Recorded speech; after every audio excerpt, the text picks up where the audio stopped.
Hola, bienvenidos a estos ambonios, una experiencia en la que procuramos caminos de acercamiento a la comprensión de lo que estamos siendo. Mm, la invitación para hoy tiene que ver con acercarnos un poco a algunas más bien, de las posibilidades que tiene el cuerpo como como escenario de representación de lo que somos. Es decir, parto de la idea que como seres humanos somos muchísimo más que el cuerpo, aunque es allí en donde encontramos, digamos, la primera manifestación real de lo que somos.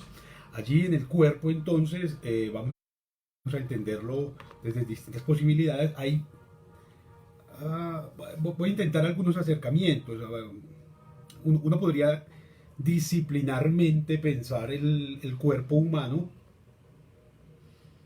inicialmente como un ejercicio de punto de referencia. El cuerpo humano es un punto de referencia y eso, digamos, eso nos lleva a pensarlo, por ejemplo, matemáticamente, el cuerpo humano.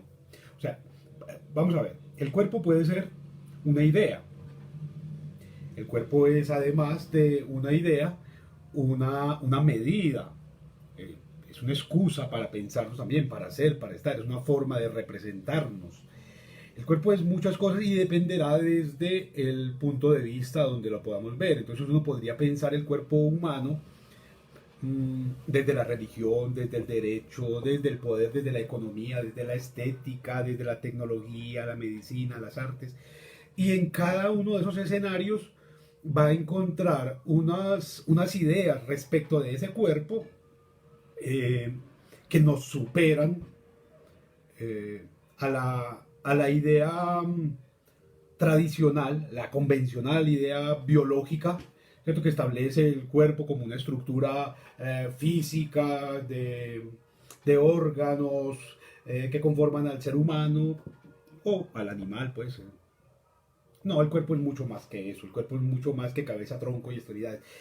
Y hay una especie de contradicción en esto muy interesante, porque es pensar que el cuerpo es todo menos cuerpo, porque el cuerpo es la idea que queramos hacernos o que estemos dispuestos a discutir en torno a ese objeto de atención. Entonces el cuerpo es todo menos cuerpo, a menos que lo asumamos como un medio de referencia, como un punto de referencia. Entonces uno puede pensarlo matemáticamente, por ejemplo, que el cuerpo nos ha servido para medir el mundo hasta tal punto que hay unidades de medida que se llaman codos, pies,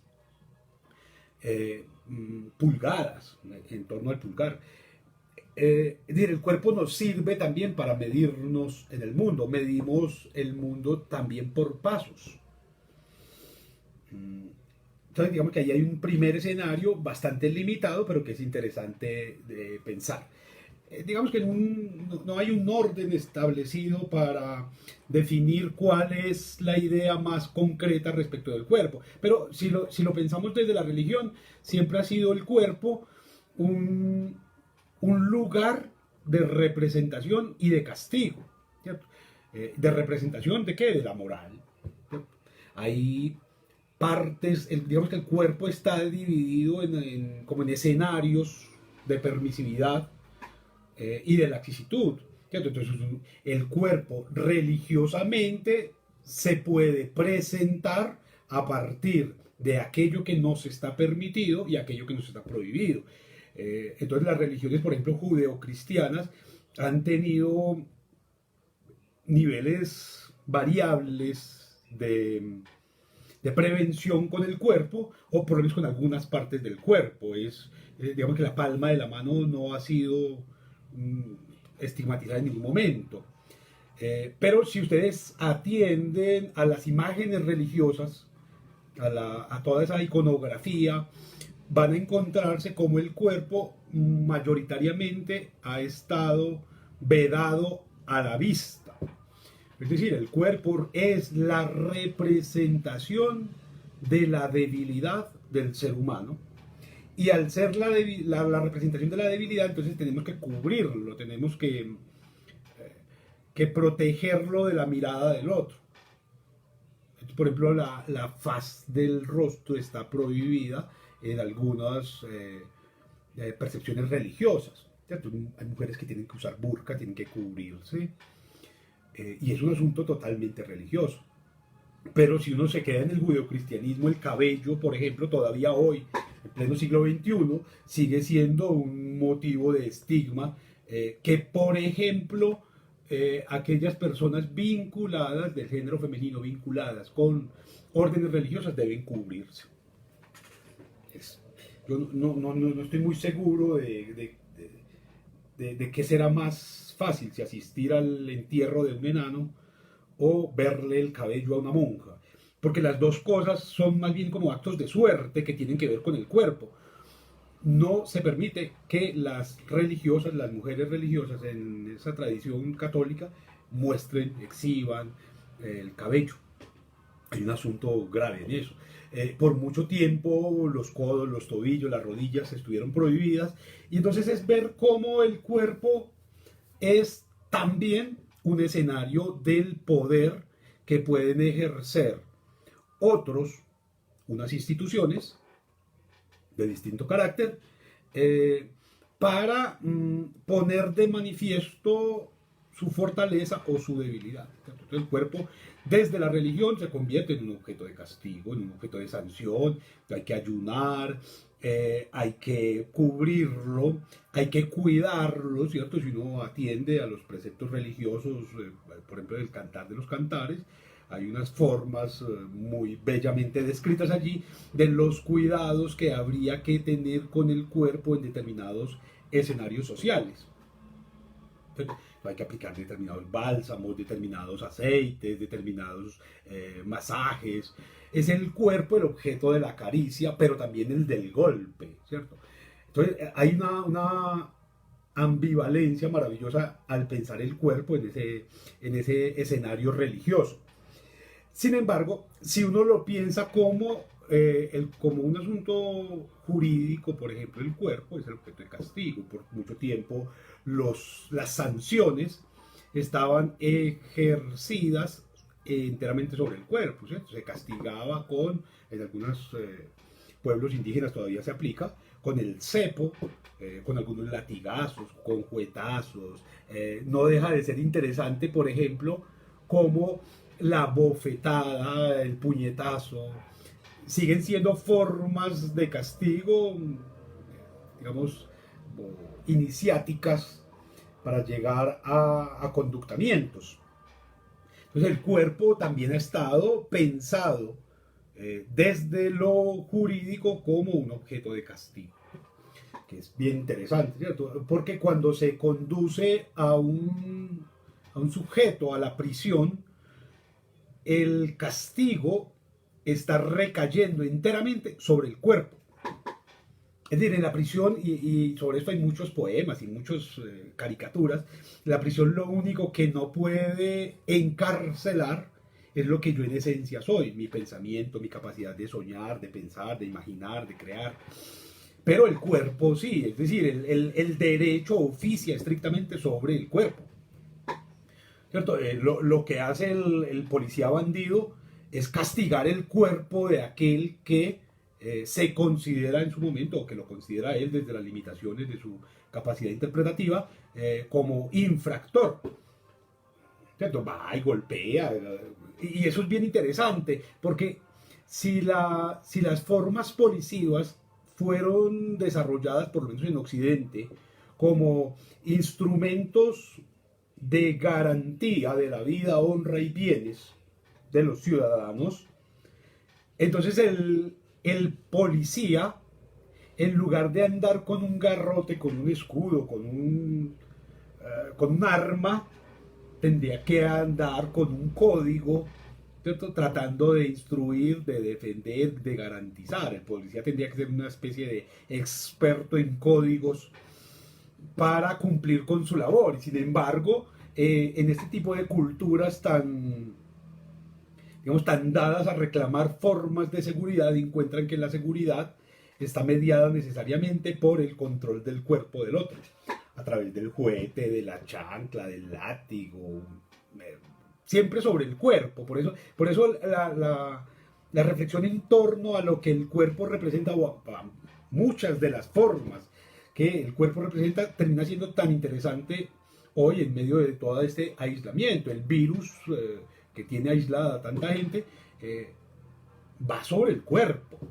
Entonces la enfermedad, el miedo que se le tiene al otro es el miedo a su cuerpo, no a su bueno, también al pensamiento, por supuesto, aunque ese no se explicita tanto, pero es mantenga la distancia con el cuerpo del otro, no con la humanidad del otro, no con las ideas del otro, sino con el cuerpo del otro. Mantenga 2 metros, 3 metros, tápese la boca. Entonces es un asunto que tiene que ver todo con el cuerpo. Y no pretendo que esto nos lleve pues, a ese asunto eminentemente médico, que sería una discusión pues, para otro asunto, para otro tema, para otra tarde, sino pensar cómo a lo que se le tiene miedo realmente es al cuerpo, a la representación del cuerpo del otro que hacemos. Entonces, el otro como enfermo, el otro como figura de autoridad, como figura de poder, pero también el otro como algo bello, como algo bueno, como algo deseable, como algo atento, como algo amable. ¿Cierto? Entonces uno puede pensar entonces ya el cuerpo no solamente como unidad de medida, unidad de referencia, un cuerpo, ¿cierto? Hay un tango inclusive muy bonito por una cabeza. Me muestra la medida, ¿cierto? Una nariz. Son medidas que en algunos deportes inclusive se logran establecer, una cuarta, ¿cierto? En algunos juegos, ¿cierto? Se utiliza la palma de la mano para tomar medidas. Entonces está ese cuerpo de referencia, está ese cuerpo como referencia moral de qué es lo que se puede mostrar y qué no del cuerpo. Por eso resulta tan interesante, por ejemplo, el asunto de la moda. Entonces, como la moda es una manera inteligible de transgredir la norma moral en tanto que logra establecer unos cánones que hacen posible que algunas partes del cuerpo moralmente prohibidas terminen siendo presentadas de una manera elogiable, aplaudible, deseable, ¿cierto? El asunto de las minifaldas, el asunto de los shorts, de los bikinis, de la ropa interior. Se elabora para destacar el cuerpo y a través del cuerpo posicionar socialmente a ese sujeto. Entonces la moda allí cumple un lugar bien interesante que tiene que ver con esa representación del cuerpo. Es decir, ya no es solamente la ropa y no tiene que ver con la ropa como se pretende. Más allá de la moda como un escenario de negocios en el que se vinculan hilos, telas, sedas y una cantidad de materiales, trazos, cortes. Más allá de eso está el cuerpo, porque esas formas de la moda no se diseñan para cualquier cuerpo, ¿cierto? De hecho hay una palabra que me parece que en algún momento vamos como a profundizar aquí, que es la palabra modelo, ¿cierto? Que es un modelo. Y el modelo ese sujeto modelo lo es por su cuerpo, no por su comportamiento, no por su actitud, no por sus ideas, ni por su discurso. El modelo es modelo por el cuerpo, ¿cierto? Entonces encontramos una referencia ya no matemática, el codo, la mano, la yarda, el pie, sino una referencia estética. Entonces hay unas formas que asumimos que debe tener el cuerpo para, y esto nos conduce pues a otras lecturas, para estar saludable, para ser deseable. Eso es muy interesante porque a uno en el colegio, en el trabajo, quienes van a las fuerzas armadas, les hacen exámenes físicos, es de su cuerpo. Que no les están midiendo si está loco, si es tonto, si es inteligente, si es agudo. No, le miden es el cuerpo, ¿cierto? ¿Cuál es su estatura? Ese es un asunto muy interesante. Yo no sabría, no recuerdo por lo menos ahora, si en las cédulas de ciudadanía aparece, pero antes aparecía la estatura. El portador de este documento mide tanto. Pocas veces era exacto. Digamos que se calculaba a ojo, pero aparecía la medida ahí, ¿cierto? Y le preguntaba o indagaba también ese documento por señas particulares, ¿cierto? Entonces el cuerpo además es un referente de comodidad, ¿cierto? ¿Y para qué? ¿Y cómo se decide qué tipo de silla o qué tipo de cama o qué tipo de colchón o qué tipo de almohada, si no es a partir de un reconocimiento del cuerpo? Me dicen aquí que todavía en la cédula aparece la numeración de la estatura, que a tantos, y eso es muy interesante, les da vergüenza, ¿cierto? Pretenden ponerse más, ¿cierto? En la cédula les aparece 1,63 y le preguntan, ¿usted cuándo me 1,65, 1,70? O se ponen tacones, se ponen plantillas para estar más altos. Hay un asunto que tiene que ver con el cuerpo que resulta bien bonito pensarlo hoy, todavía cuando se supone que ya superamos una cantidad de escenarios en los cuales nos reconocemos desde la humanidad y no necesariamente desde, por lo menos en el discurso, y no necesariamente desde el lugar de origen o desde la etnia o desde las tradiciones que nos habitan. Entonces, el cuerpo allí, como forma de representación, también resulta importante. Pero también hay una forma que es la forma del poder político y el cuerpo.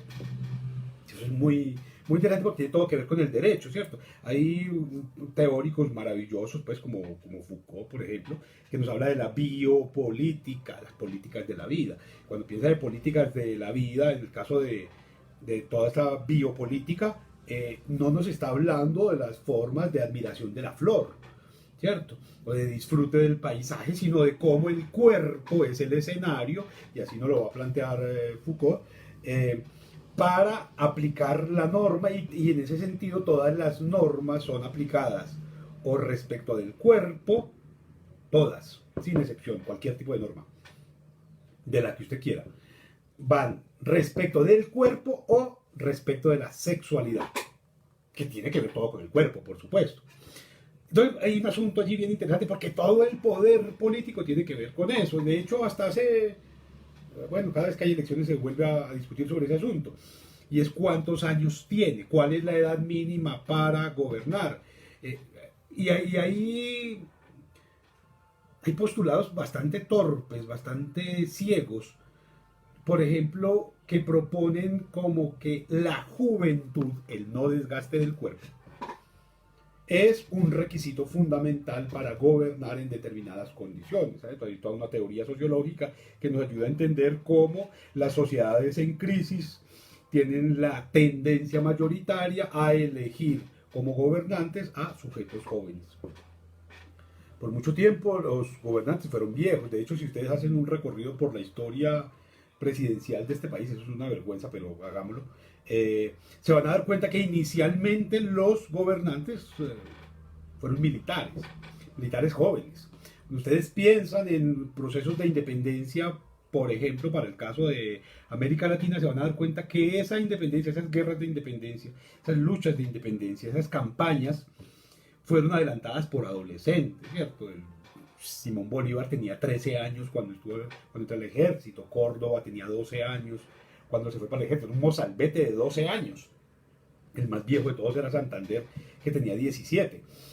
Cuando empezaron todas esas campañas, que al terminar las campañas, 9 años después de haber sido iniciadas, 10 años después, nos arroja como resultado a unos niños en el poder. Ahora, cuando usted intenta entender, y la tragedia, la crisis de esto, ¿dónde estamos? Que desde siempre fuimos gobernados por los más inexpertos, no por los más sabios. A los más sabios los fusilaron en lo que se llamó la Reconquista Española. Quedaron los más bravos, ¿cierto? Entonces uno se va a encontrar que el cuerpo es la representación también de la posibilidad de transformación social, en tanto que son los jóvenes. No es gratis que todavía hoy se escucha, no es un que me parece una tontería, pero se escucha mucho, y es que los jóvenes son el futuro del país. Y dice, pero ¿cómo así que los jóvenes son el futuro del país? Los jóvenes no son el futuro de nada, ni siquiera de ellos mismos. La condición de joven, primero que nada, hay que entenderlo, es muy nueva. Es una condición que no existía antes. Los jóvenes existen desde la década del 60, finales del 60. Antes de la década del 60 usted no escucha la palabra joven en ninguna parte, en ningún escenario, en ninguna estructura. Porque lo que había eran niños y adultos o viejos ya.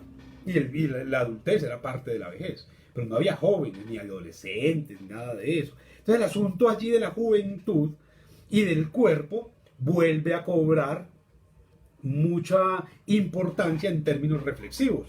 Si es el joven el futuro del país, entonces ¿quién es el presente? ¿A quién le asignamos la responsabilidad por lo que estamos siendo?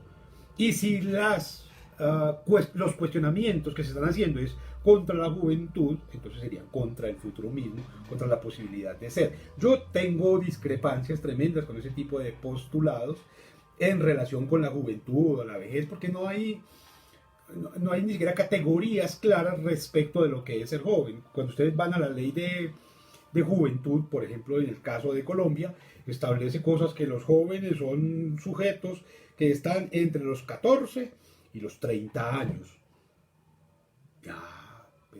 Pero usted a los 18 años ya es viejo, y a los 20 años ya no lo quieren contratar, y a los 25 ya tiene que estar jubilado, ¿cierto? Y a los 35 años ya es una especie como de paria social, paria laboral, paria afectivo, ya está muy viejo. Entonces allí miren que todo el asunto tiene que ver con el cuerpo desde una perspectiva eminentemente política, es decir, no asumimos el cuerpo desde una postura social, ¿cierto?, sino política. Usted está joven o está viejo dependiendo del cuerpo, tiene cara de viejo, ¿cierto?, tiene canas, está barbado, está cansado, tiene la espalda torcida, y eso es una postura eminentemente política en relación con el cuerpo. Entonces, vamos a ver que volviendo al asunto de la biopolítica, nos planteaba, no todas las normas son sobre el cuerpo o sobre la sexualidad, y además nos plantea una cosa muy bella, dolorosamente bella, y es como hay una transición entre ese poder que tiene el gobernante respecto del cuerpo, por ejemplo, para dejar vivir. Es una cosa muy bella eso, pensar, muy dolorosa, pero bella. Y es que por ley, desde un asunto político, usted tiene prohibido suicidarse. Pues usted no es soberano sobre su cuerpo. Pero usted puede mandarse a rayar el cuerpo, ya veremos el asunto estético. Puede mandarse a hacer todos los huecos que quiera, puede comer lo que se le dé la gana, usted no se puede morir. De hecho, para que usted no se muera, la medicina ha desarrollado una cantidad de posibilidades que lo conectan, que le cambian partes como si fuera un carro, que lo renuevan. Hay una cantidad de asuntos allí complejísimos con tal de que usted no se muera, ¿cierto? Usted intentó porque estaba aburrido, porque por fin descubrió en qué tipo de país vivía, va y se tira desde un abismo, se le tira al metro, se le tira un bus, se pega un tiro y no se muere. Y de inmediato hacen todo lo posible, no para ayudarlo a morirse como debería ser, sino todo lo contrario, para que no se vaya a morir, siga sufriendo, ¿cierto? Y suceden todos estos escenarios en los que políticamente el dueño de la vida es el Estado. Entonces el Estado puede mandarlo a usted a la guerra, mandarlo a usted a matarse, matarlo de hambre, por ejemplo, matarlo de enfermedad, pero no admite que usted por voluntad propia decida morirse. No puede. Hay un asunto que tiene que ver con el cuerpo en esto, ¿cierto?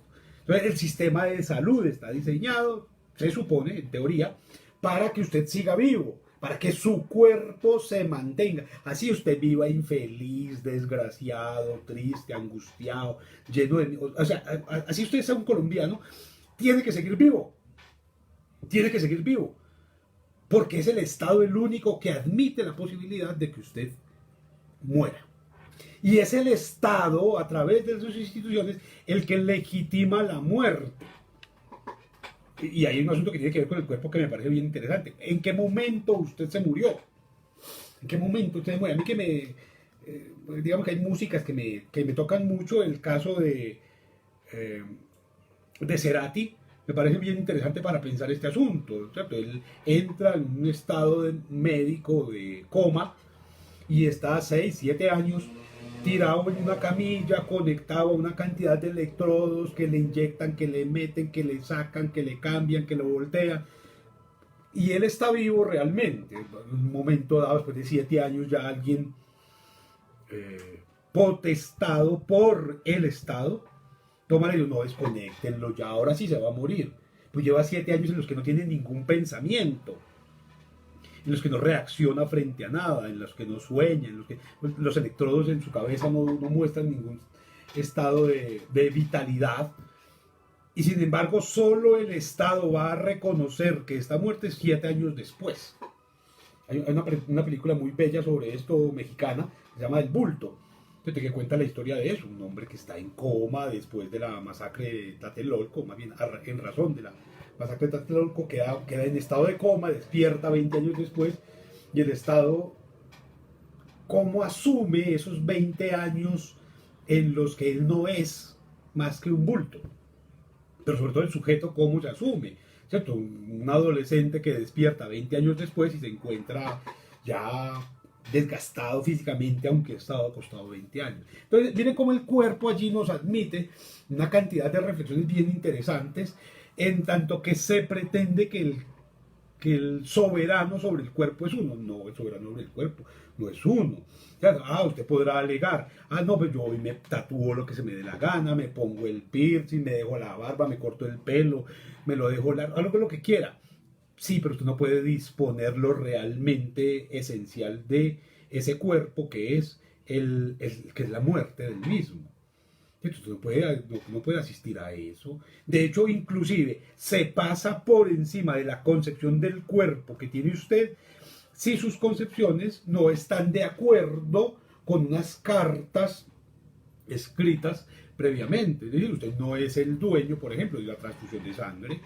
Usted transfiere sangre ya, y hay quienes pretenden ejercer una especie de poder sobre eso. Recuerdo ahora mismo un cantante, un tipo de esos que cantan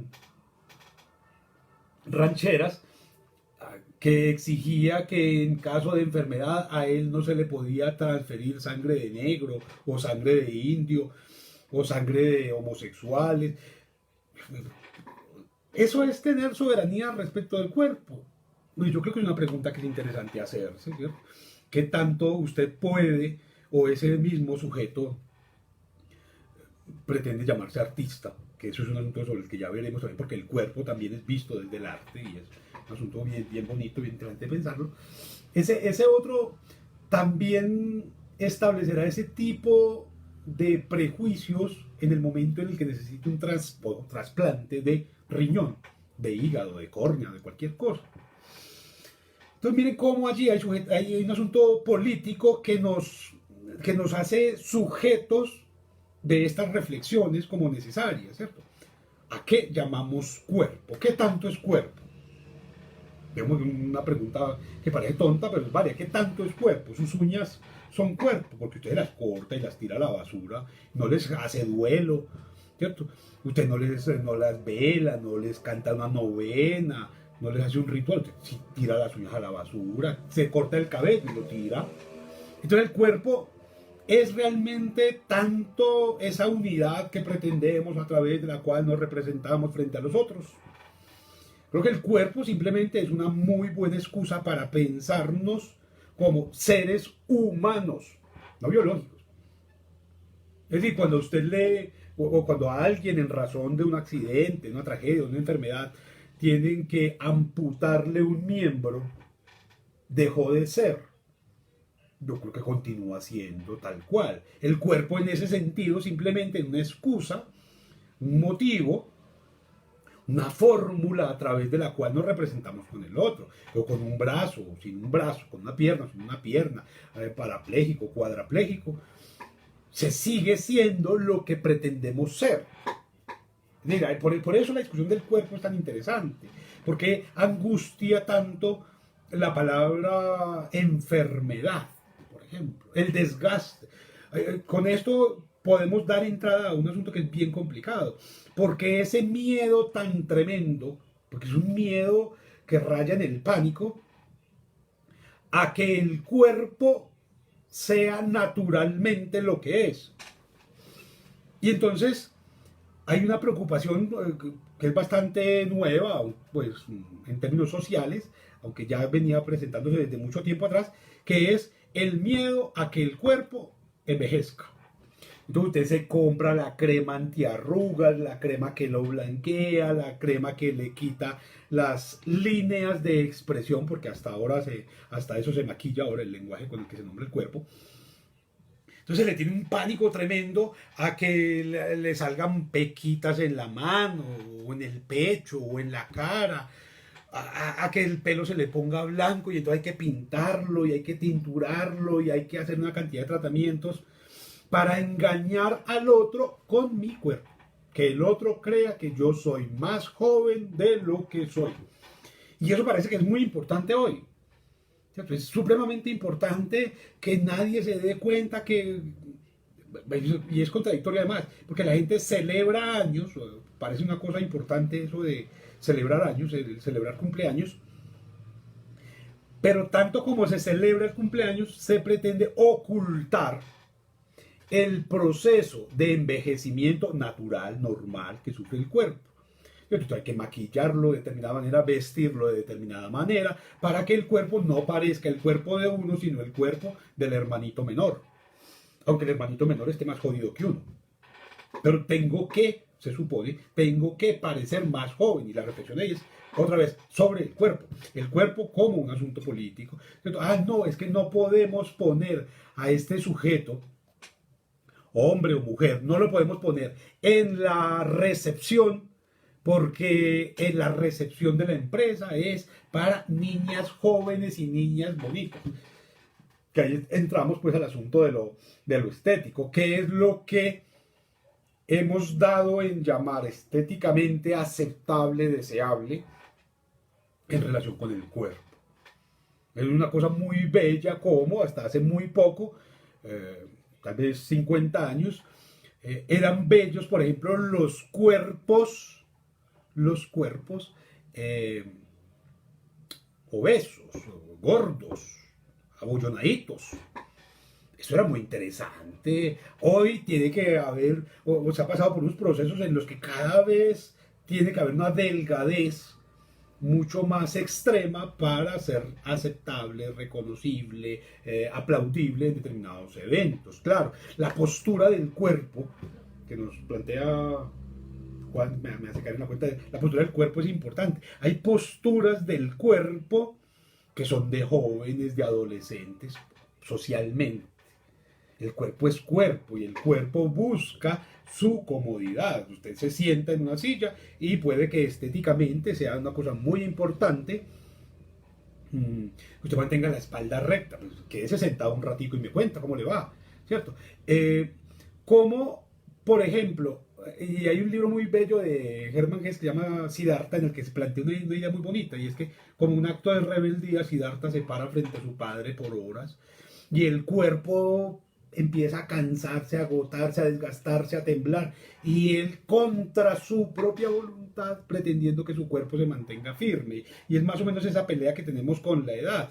Pero ojo, porque aquí Gloria me hace caer en la cuenta de algo bien interesante, y es que esa decisión respecto del cuerpo, que se supone soberana, generalmente viene de un otro, ¿cierto? Y entonces la madre o el padre o la familia también determina que a los 12 años a la niña o al niño hay que arreglarle las orejas, que porque están muy grandes, muy grandes. Entonces hay que arreglarle la nariz, hay que subirle 3 tallas en el busto para que pueda conseguir traqueto. ¿Cierto? Hay que abollonarle un poquito más las nalgas para que se oferte mejor en determinados mercados. ¿Cierto? Hay que hacerle lipoesculturas y cirugías, y hay que quitarle el lunarcito o hay que ponerle más labios, más cejas, Hay una cantidad de asuntos tremendos que no se reflexionan desde lo humano, sino únicamente desde lo económico, desde lo estético, desde el asunto de las representaciones sociales. Uno tendría que aceptar de manera tranquila una cirugía en términos del bienestar, por ejemplo. Ah, no, es que esa muela me está doliendo, me está dañando, hay que extraerla ya. Pero cuando usted desde niño ya le están emparejando los dientes a las malas para que usted se parezca a un actor de cine o a una actriz, creo que hay una transgresión allí rara, ¿cierto? Una ausencia de reconocimiento de lo que yo soy. A mí un asunto que me llama la atención es uno de esos cánones de belleza, para ir entrando en lo estético de manera más directa, que definen, por ejemplo, que el modelo establecido por los griegos clásicos, son los que denotan la belleza. Y eso es muy interesante porque 18 siglos después de los griegos se estableció la divina proporción, ¿cierto? Un esquema matematizado que matematizaba el cuerpo para hacerlo armónico, no perfecto, sino armónico. Entonces establecía cuál debía ser la distancia el tamaño de la nariz en relación con la frente, con la quijada. Se establecieron una cantidad de asuntos bien interesantes allí, pero no se interesaban en la belleza, sino en la armonía. Claro, la armonía tiene todo que ver con la belleza si uno hace la reflexión desde la estética. Pero es como intentamos ahora que sea el cuerpo hecho, el cuerpo armado. Piensa en los gimnasios. ¿Y usted para qué va al gimnasio? ¿Cierto? Para sacar más pecho, para sacar más brazos, para ocultar gorditos. O sea, no es un asunto necesariamente que sería maravilloso de salud, ¿cierto? Yo quiero tener un buen estado físico, por ejemplo, para caminar largo, ¿cierto? Para irme a trepar montañas, para estar más cómodo en mi trabajo, sino un asunto de mostrarse, ¿cierto? Y eso es bien interesante porque traten de imaginarse por un momento qué sería un gimnasio. Ahora lo llaman centros de acondicionamiento físico. Se acondiciona el físico sin espejos. Quienes asisten a los gimnasios irían. Yo creo que sin espejos no van. Porque el asunto allí tiene que ver con una manera de representarse en un otro. Es lo que tanto yo me parezco por eso son tan interesantes todos esos torneos y esos campeonatos en los que se miden cuántos músculos tiene usted y cómo esos músculos tienen que verse allí. Pero ¿cuánto se piensa el cuerpo en términos de salud? Si fuera así, por ejemplo, y si el Estado es el dueño del cuerpo, tanto que no permite que se muera el cuerpo, bueno, y aún después de que se muere es el Estado el que define qué pasa con el cuerpo, ¿cierto? El Estado puede decirle, vea, ese cuerpo no se puede incinerar. Bueno, pues yo quiero cremarlo y tirar las cenizas al río, al viento. No, ese cuerpo no se puede incinerar porque de pronto dentro de 20 años yo necesito exhumarlo y mirar en qué estado están esos huesos para... Raro eso, ¿cierto? Pero entonces el Estado que define ese tipo de prácticas, por ejemplo, no legisla respecto de la comida que permitiría que ese cuerpo estuviera mejor. Si fuera así, entonces no tragaba tanto azúcar, tanto manteca, no hartaba aguardiente, por lo menos no en las cantidades que se hace. ¿Cierto? Pues es una cosa bien interesante que el que tanto se cuida, ¿y para qué se cuida? Va para la fiesta. ¿Y a qué va la fiesta? Al desorden. ¿Cierto? Entonces hay un asunto que, digamos que tendríamos que empezar a entender desde el autorreconocimiento, el reconocimiento de sí mismo a través de lo diferente que es el otro. Ojo, reconocerme en el otro como un diferente. Yo tendría que aceptar que el otro es diferente. Volvamos al asunto estético. Tendría que aceptar que los griegos efectivamente definieron un modelo de belleza para griegos.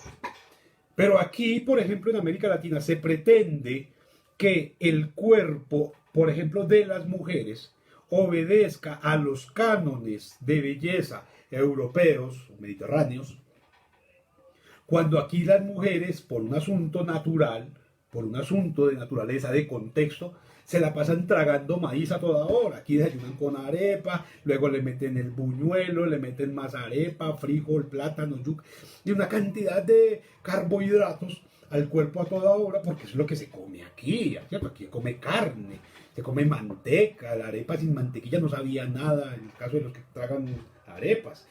Eso le meten quesito, le meten una cantidad de grasas, y con ese tipo de comida, alimentándose de esa manera, pretenden vivir el escenario corpóreo de los europeos. Eso es ridículo. Y eso tiene que ver simplemente con el no reconocimiento del propio cuerpo. Entonces yo, como no tengo la suficiente altura, entonces me estiro los huesos con unos tornillos. Bueno, y si no, pues finjo a través de tacones. Y uno ve que hay gente que no puede bajarse unos tacones de plantillas y de cosas para poder parecer más alto. ¿A quién quiere parecerle así? ¿Quién es más importante que usted, que necesita usted estar fingiendo para ese otro que usted es otro? Eso es un asunto bien interesante, ¿cierto?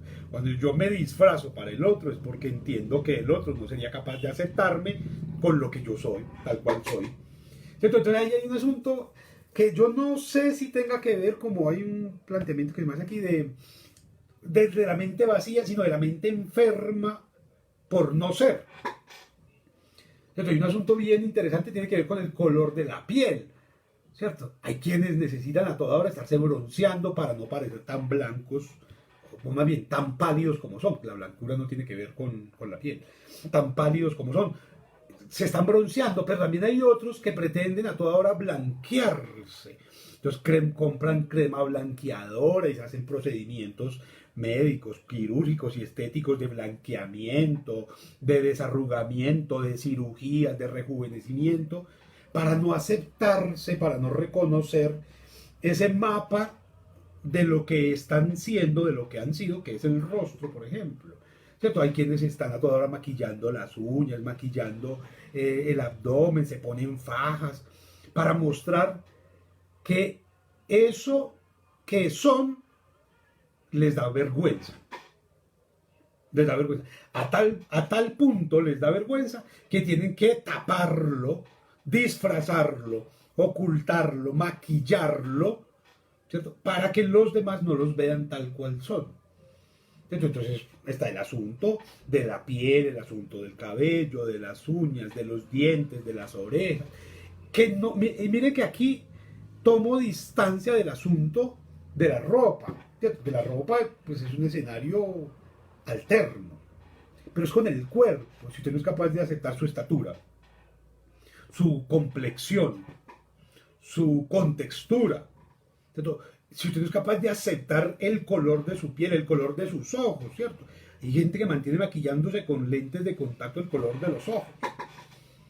¿Cierto? No es, y cuando ustedes van a la publicidad sí que encuentran eso, ¿cierto? Porque el niño bonito es el niño mono, blanco, Jesús.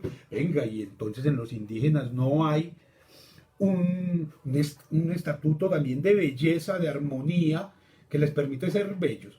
Ahí hay una enfermedad gravísima, que tiene que ver, por supuesto, con unos procesos históricos y sociológicos de los que hemos sido parte históricamente, ¿cierto? Y es que aquí llegaron unos sujetos en determinado momento imponiendo unos modelos y no hubo la resistencia que permitiera validar lo que aquí había, ¿cierto? Hasta tal punto que todo lo que había aquí se desconoció para pretender ser como allá, ¿cierto? Y entonces usted pretende que su casa sea como las casas de allá, aunque las casas de aquí son acondicionadas, elaboradas y construidas, por lo menos en las regiones inteligentes, para responder a las condiciones climáticas de aquí. Pero uno se encuentra chalets suizos diseñados para las grandes nevadas en la costa caribe colombiana y dice, pero ¿qué sentido tienen esos tejados aquí? Esos tejados son para que resbale la nieve. Uno encuentra techos de zinc, imagínense, techos de zinc en Córdoba, en Sucre, con unos calores de 40 grados dentro de unas casas techadas de zinc. Cuando esa paja maravillosa con la que hacen esos techos es lo más fresco del mundo.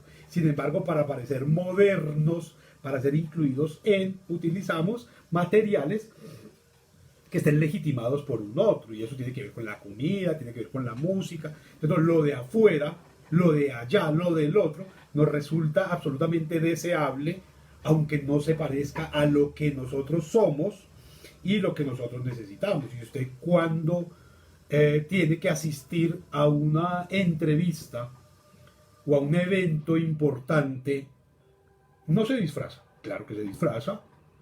Entonces va a conseguir un traje prestado, algunas partes le llaman un cachaco, un traje de saco y corbata y camisa. Y para la foto de la hoja de vida se pone un disfraz, para que no parezcan que usted nació aquí entre Guarne y Marinilla, ¿cierto? Sino para que crean que usted viene por allá de Oxford, que usted nació en Inglaterra y que anda siempre de corbata, cuando usted ni siquiera sabe utilizar los cubiertos, porque disfruta plenamente comer con la mano. Y comer con la mano es malo. No está bien visto por los europeos. Ahora el asunto es un poco más norteamericano, pero es eso, como nuestro cuerpo lo que va mostrando cada vez más es cómo nos avergonzamos de ser lo que somos, ¿cierto? Como cuerpo, pero también como representación, de cómo lo vestimos, cómo lo cubrimos, cómo lo maquillamos, cómo lo adornamos. Pero como cuerpo nos genera tanto espanto que, por ejemplo, llegó un momento en el que Colombia fue una de las grandes potencias en cirugías plásticas. Y se ofrecían cirugías plásticas con tarjetas del éxito y con fama y de todas esas cosas, porque todos los sujetos culturales se avergonzaban tanto de sí mismos que querían ser otros, que querían cambiarse. Es una cosa tremenda, porque hoy, si ustedes hacen el ejercicio, pueden caminarlo. Yo siempre les invito a hacer ejercicios sociológicos. Váyanse contando cuántos consultorios dentales, laboratorios dentales, en los que se elabora diseño de sonrisa hay en la ciudad, y cuántas iglesias. Y se va a dar cuenta que hoy hay más la búsqueda de diseñar la sonrisa que de encontrar un asunto de serenidad. Yo no creo tanto en iglesias, pero digamos que eso ya nos da una gran muestra, ¿cierto? Que hay más o menos la misma cantidad de laboratorios dentales para diseñar sonrisa que de restaurantes chinos. Y eso es bien interesante hacer la comparación, porque lo que nos están mostrando las dos cosas es cómo nos enfrentamos a nuestro propio cuerpo con vergüenza, ¿cierto? Cómo el asunto del espejo termina siendo una especie de indicador de su nivel de autorreconocimiento. Entonces, si usted tiene espejos, entonces es que no le importa su ser, o que ya lo aceptó, ¿cierto? Porque hay casas que están llenas de espejos de todos los tamaños, ¿cierto? Y es un asunto bien interesante pensar cómo usted reconoce su cuerpo. Ahora bien, ese cuerpo también es pensado como un asunto tecnológico. ¿Y qué pasa cuando usted empieza a reemplazar partes de su cuerpo con dispositivos tecnológicos? Por un asunto de salud, por un asunto de funcionalidad, por un asunto de competitividad, por lo que sea. Usted también reemplaza su cuerpo, y entonces ese implante, esa prótesis, usted la asume como cuerpo. Eso es bien interesante que se piense. Es decir, esa prótesis que usted se puso en los dientes, en el ojo, en la oreja, en el brazo, en el dedo, en el codo, en donde usted quiera poner la prótesis. Esa prótesis, ¿usted la asume como prótesis o la asume como parte de su cuerpo? ¿Usted la representa como su cuerpo? O eso va a depender es de en qué escenario lo muestre. ¿Sí? Porque yo encuentro deportistas, por ejemplo, ¿cierto?, que lo utilizan como parte de su cuerpo para poder competir en determinados deportes. Pero también encuentro que hay gente que la oculta, que la esconde. Entonces, ¿cómo reconozco mi cuerpo? ¿Hasta a dónde termina mi cuerpo? Hace un rato planteábamos lo del pelo y las uñas. Pero ¿dónde empieza su cuerpo y dónde termina su cuerpo? Y dónde empieza y dónde termina el reconocimiento consciente de usted en relación con su cuerpo. Hay un asunto que es más interesante todavía.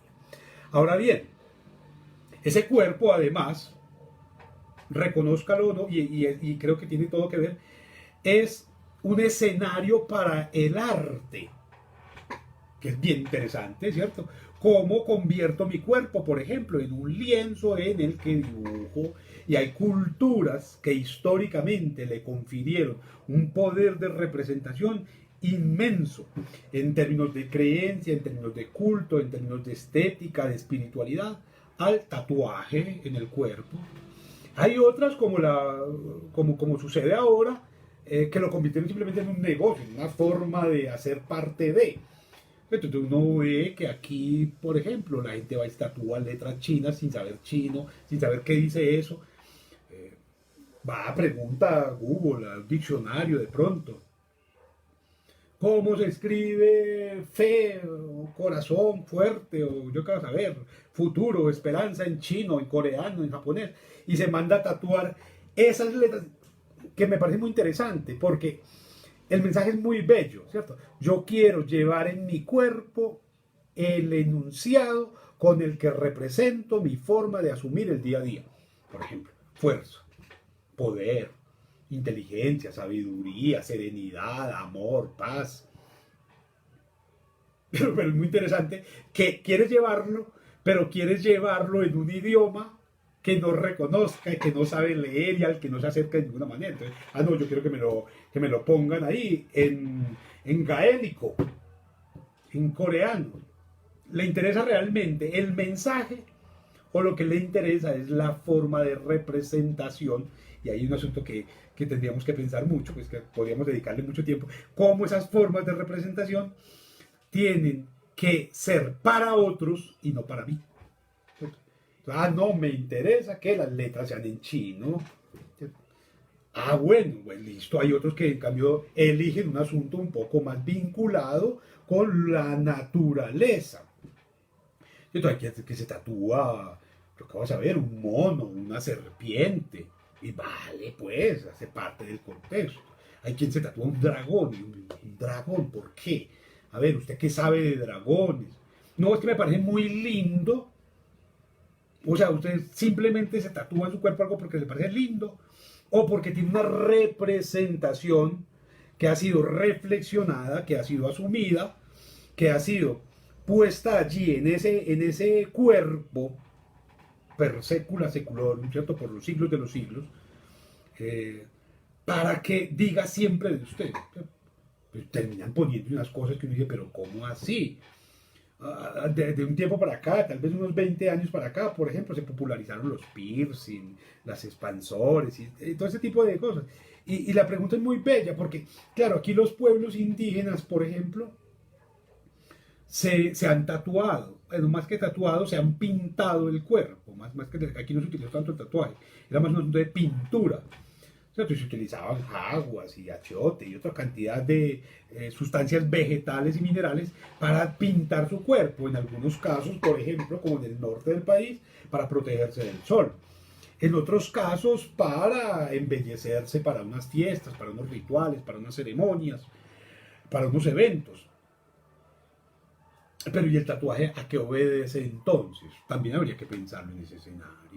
¿Cierto? Y hay un último escenario que creo que merece pues una reflexión muy larga, que seguramente aquí vamos a dar en otro momento, que es el cuerpo como posibilidad. ¿Cierto? El cuerpo como posibilidad. Y entonces el cuerpo me ofrece posibilidades de ser, me ofrece posibilidades de estar y posibilidades de hacer. ¿Cierto? Entonces simplemente las voy a dejar enunciadas, pero claro, el cuerpo que me permite ser, ¿cierto? Explora a través de las formas, a través de la agilidad, de la flexibilidad, del peso, de la ductibilidad, de una cantidad de escenarios que ya iremos explorando. Por ejemplo, el arte, ¿cierto? No encuentra asuntos tan cargados de sentido, de belleza, como la danza. Y hay un asunto que es todo cuerpo. Eso es todo cuerpo allí. Y todo tipo de danza, además, ¿cierto? Desde lo más popular hasta lo más elaborado, lo más cargado de significados, de sentidos y de filosofías, está en la danza. Y la danza simplemente es la manera en que a través del cuerpo somos capaces de rehacer el mundo para otros que entienden ese contexto. Quien no lo entiende seguramente también lo puede disfrutar, ¿cierto? Pero la danza tiene toda una elaboración, toda una carga epistémica que es muy interesante de mirar, ¿cierto? Y así como pensaríamos la danza como una posibilidad de ser del cuerpo, también tendríamos que pensar el ejercicio como una posibilidad de estar. ¿Cierto? Entonces las gimnasias y todo ese tipo de situaciones y de mecanismos y de dispositivos y de elaboraciones que se construyen en torno al ejercicio también habría que explorarlas, es otro tipo de exploración, ¿cierto? Entonces, y hay otras posibilidades que son las del adiestramiento del cuerpo para hacer, ¿cierto? Entonces uno tendrá que ver cómo se adiestra el cuerpo para determinados ejercicios, determinados trabajos, determinadas funciones, determinadas actitudes, determinados rituales, pero digamos que son diferentes maneras de entender el cuerpo ya objetivado hacia algo distinto del propio cuerpo, pero que tiene su esencia, tiene su raíz justamente allí. Entonces, como ven, este asunto del cuerpo merece pues muchas reflexiones y seguramente aquí nos vamos a dedicar a pensarlo un poco, a explorarlo un poco ya de manera más específica sobre cada uno de esos asuntos. Por ahora los invito a seguirnos reuniendo en estos ambonios, a construir asuntos desde el pensamiento para tratar de entender un poco, para acercarnos por lo menos a la comprensión de esto que estamos siendo. Feliz resto de jornada.